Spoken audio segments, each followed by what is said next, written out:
Geopolitical experts will tell you the current conflict is about borders, territory, and national security.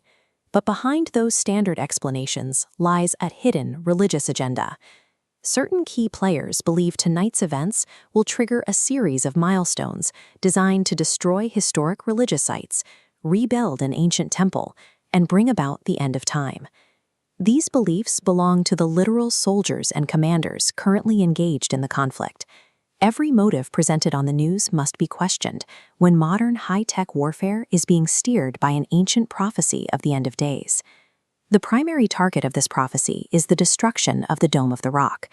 The Dome of the Rock is an Islamic shrine located on the Temple Mount in Jerusalem, built on a site also sacred to Jews and Christians.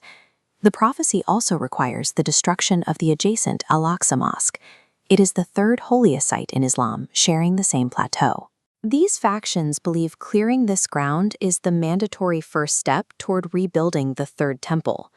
By targeting these specific locations, the war moves beyond a fight for territory and becomes a literal doomsday checklist.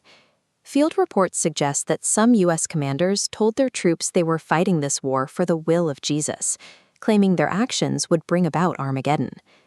This claim faces a massive contradiction. Iran is home to roughly 1 million practicing Christians. If the U.S. military were genuinely acting on behalf of Jesus, they would likely go out of their way to avoid harming his followers in the countries they attack. History shows a recurring pattern where Christians died disproportionately in these conflicts, from the Iraq War to the bombing of Nagasaki, which was the center of the Christian church in Japan.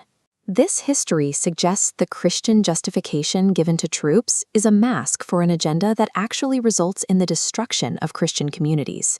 This ideology is not limited to U.S. forces.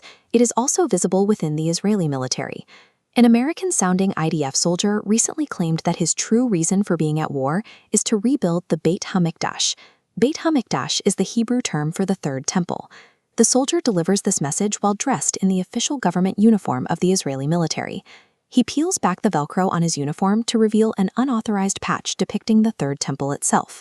A single soldier wearing an unauthorized patch might seem like a cherry-picked example found on the internet. However, a quick search reveals a multitude of IDF soldiers wearing this exact same temple patch in the field. Rebuilding the Third Temple has become an open motive operating freely within Allied military ranks. These apocalyptic operations do not happen in a vacuum. They require massive financial backing. The U.S. taxpayer pays for the armaments, the uniforms, and the equipment used by the soldiers wearing these unauthorized patches.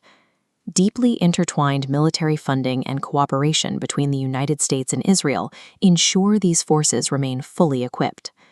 When American tax dollars provide the gear for troops who claim their mission is to trigger the end of history, the public becomes the financier of an apocalyptic crusade.